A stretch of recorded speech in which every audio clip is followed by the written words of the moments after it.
प्रशांत ठाकूर स्वतःला पेटवून दिली, मी माझा शब्द खरा करून दाखवीन याची आपण नोंद घ्या. आपण फसवलं जर मला आणि इथल्या आमच्या ग्रामस्थांना, तर मग मी जे बोललो ते पूर्ण केल्याशिवाय राहणार नाही. काल इशारा, आज कारवाई. आमदारांच्या आत्मदहनाच्या धमकीनंतरही सिडकोने दुसऱ्याच दिवशी तोडली 32 आदिवासींची घरे. काल आमदार प्रशांत ठाकूर यांनी आदिवासी बांधवांची घरे तोडल्यास स्वतःला पेटवून घेण्याचा कठोर इशारा दिला होता. मात्र या इशाऱ्याला कवडीचीही किंमत न देता सिडकोने दुसऱ्याच दिवशी फणसावाडीतील 32 आदिवासी कुटुंबांची घरे जमीनदोस्त केली. आमदारांच्या थेट धमकीनंतरही सिडकोने केलेली ही धडक कारवाई प्रशासनाच्या असंवेदनशीलतेचा आणि मनमानी कारभाराचा कळस आहे. रस्त्याच्या कामासाठी बाधित ठरलेल्या या घरांबाबत सिडकोने धोरणात्मक निर्णय घेण्याचे लेखी आश्वासन आमदार ठाकूर यांना दिले होते. असे असतानाही वर्षभरापासून पुनर्वसनाची मागणी करणाऱ्या या कुटुंबांना कोणतीही पूर्वसूचना न देता सिडकोने ही कारवाई केली. विशेष म्हणजे आमदारांनी काल स्पष्टपणे आत्मदहनाचा इशारा दिल्यानंतरही सिडकोने तातडीने कारवाई करत आपली अरेरावी दाखवून दिली आहे. या घटनेमुळे परिसरात तणावाचे वातावरण आहे. सिडकोच्या या असंवेदनशीलतेमुळे आता या 32 कुटुंबांचे भविष्य अंधारात आहे आणि प्रशासनाच्या भूमिकेवर गंभीर प्रश्नचिन्ह उभे राहिले आहे. खरं तर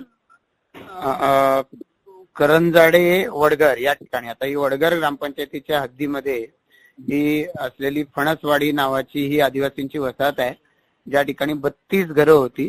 या 32 घरांमध्ये सिडकोच्या जागेवरती असलेली फणसवाडी, तर त्याच्यामध्ये ते रेल्वेला जो डक्ट बनवलेला आहे, जी कॉलेजकडे जाणारी किंवा विमानतळाच्या पुनर्वसित वसाहतीकडे जाणारा जो मार्ग आहे, तो रस्त्यावरचा रोड क्रॉसिंग बंद करून या डक्ट मधून घ्यायची, याच्यासाठी 12 घरं त्यांना काढायची होती.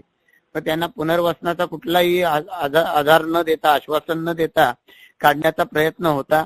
जवळपास गेल्या 2 महिन्यामध्ये रेल्वे सिडको प्रशासन, कारण डेडिकेटेड फ्लाईट कॉरिडॉर याच्या आढाव्यामुळं, पंतप्रधान कार्यालयाकडून होणारा आढावा, मुख्य सचिवांकडून मिळणारी ताकीद, यामुळे सिडको त्यांना कुठल्याही पद्धतीनं पुनर्वसन न करता काढण्याचा प्रयत्न करतो. ज्याला विरोध करण्यासाठी अगदी काल शेवटचं टोक आलं, त्यावेळेला मी सुद्धा त्या ठिकाणी हजर राहिलो.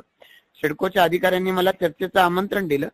त्यावेळेला सिडकोच्या ऑफिसमध्ये मी तिकडं जायचं आणि इकडं त्यांनी कारवाई करायचा प्रयत्न करू नये यासाठी म्हणून मी जाताना तो इशारा देऊन गेलो का मी तिथं जाऊन परत येईपर्यंत जर कारवाई केलात आणि जर माझी फसवणूक केलीत तर मी आत्मदहन करायला सुद्धा मागं पुढं करणार नाही, असा इशारा काल मी त्या ठिकाणी दिलेला होता.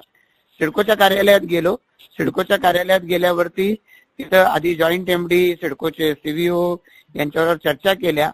त्यांनी सांगितलं पुनर्वसनाच्या बाबतीमध्ये सिडकोचं धोरण अस्तित्वात नाही आणि त्यामुळे आम्हाला यांना असा कुठला पुनर्वसनाचा कुठलाही शब्द देता येणार नाही, पुनर्वसन आम्ही करू शकणार नाही. यावर वारंवार चर्चा करून अन्य सगळे त्यांनी उदाहरणं देऊन मी त्यांना सांगितलं की तुम्हाला ही पॉलिसी करावीच लागेल. ज्याप्रमाणे प्रकल्पग्रस्तांच्या गरजेपोटी घरांना कायम करण्यात आलंय आणि प्रकल्पग्रस्तांची खरं तर गरजेपोटी सर्व बांधकामं कायम करण्याचा निर्णय आता शासनानं घेतलाय, तोही 2022 पूर्वीपर्यंतची सगळी. अशा वेळेला ही आदिवासींची 1980 सालापासूनची घरं आहेत, ही सुद्धा गरजेपोटी जर विस्तार झाला असेल त्यांचा वंशावळीमुळं, तर त्याला सुद्धा मान्यता दिली पाहिजे आणि गरज असेल सिडकोला त्यांना उठवण्याची तर त्यांचं पुनर्वसन केलं पाहिजे, अशी मागणी मी केली.